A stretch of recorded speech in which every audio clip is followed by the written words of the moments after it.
नमस्कार. रितम मराठी दिनविशेषमध्ये आपल्या सगळ्यांचं स्वागत आहे. आज दिनांक 5 जुलै. आजच्या दिवशी भारतात आणि जगभरात घडलेल्या महत्त्वाच्या घडामोडींचा आपण आढावा घेऊयात. डॉक्टर अनुग्रह नारायण सिंह यांचं 5 जुलै 1957 रोजी निधन झालं. अनुग्रह नारायण हे भारतीय स्वातंत्र्य सैनिक, शिक्षक, वकील, राजकारणी आणि आधुनिक बिहारचे निर्माते होते. त्यांना बिहार विभूती म्हणून ओळखलं जात असे. ते स्वातंत्र्य चळवळीचे योद्धे देखील होते. स्वातंत्र्यानंतर त्यांनी राष्ट्र उभारणी आणि लोककल्याणाच्या कामात सक्रिय योगदान दिलं. अनुग्रह नारायण यांनी महात्मा गांधी आणि डॉक्टर राजेंद्र प्रसाद यांच्यासोबत राष्ट्रीय चळवळीत महत्त्वाची भूमिका बजावली.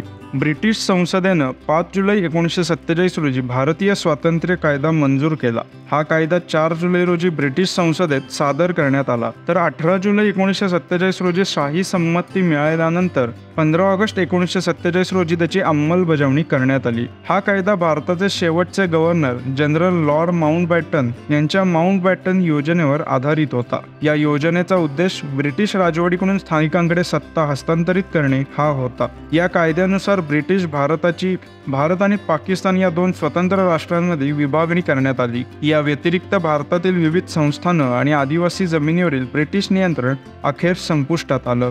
बीबीसीचं पहिलं दूरदर्शन बातमीपत्र 5 जुलै 1954 रोजी सुरू झालं. हे त्यावेळचं अत्यंत महत्त्वाचं पाऊल मानलं गेलं, कारण तोपर्यंत बीबीसीने फक्त रेडिओवर बातम्या प्रसारित केल्या होत्या. तेव्हा असं मानलं जायचं की टीव्हीवर सादरकर्त्यांची उपस्थिती लक्ष विचलित करणारी असेल आणि शक्यतो त्यांची मतं उघड करेल. त्यामुळे या बातमीपत्राच्या पहिल्या प्रसारणात वृत्तनिवेदक रिचर्ड बेकर यांनी ऑडिओद्वारे बातम्या वाचल्या.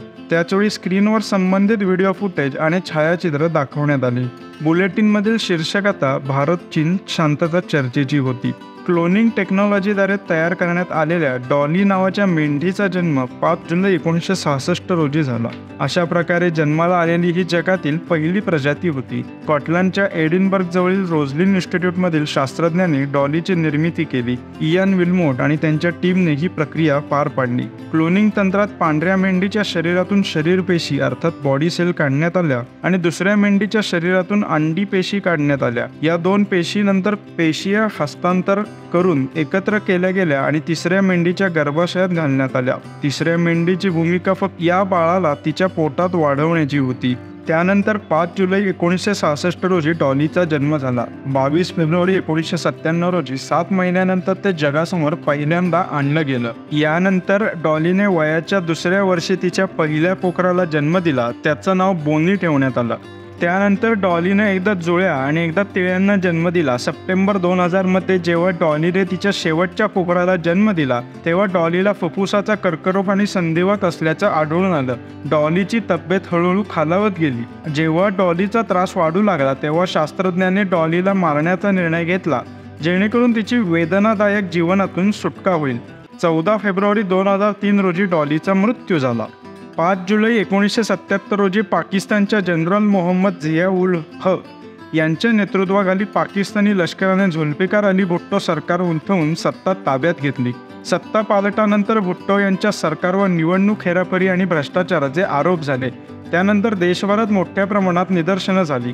यानंतर जनरल झिया उल हक यांनी देश अराजकतेत बुडाल्याचं जाहीर केलं आणि त्यानंतरच त्यांनी देशात मार्शल लॉ जाहीर केला. भुट्टो यांच्यावर खटला चालला जो मार्च 1978 मध्ये संपला. यामध्ये त्यांना फाशीची शिक्षा सुनावण्यात आली.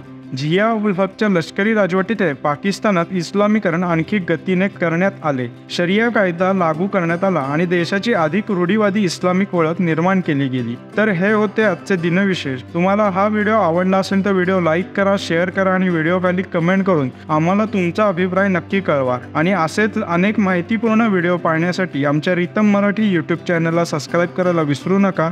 धन्यवाद.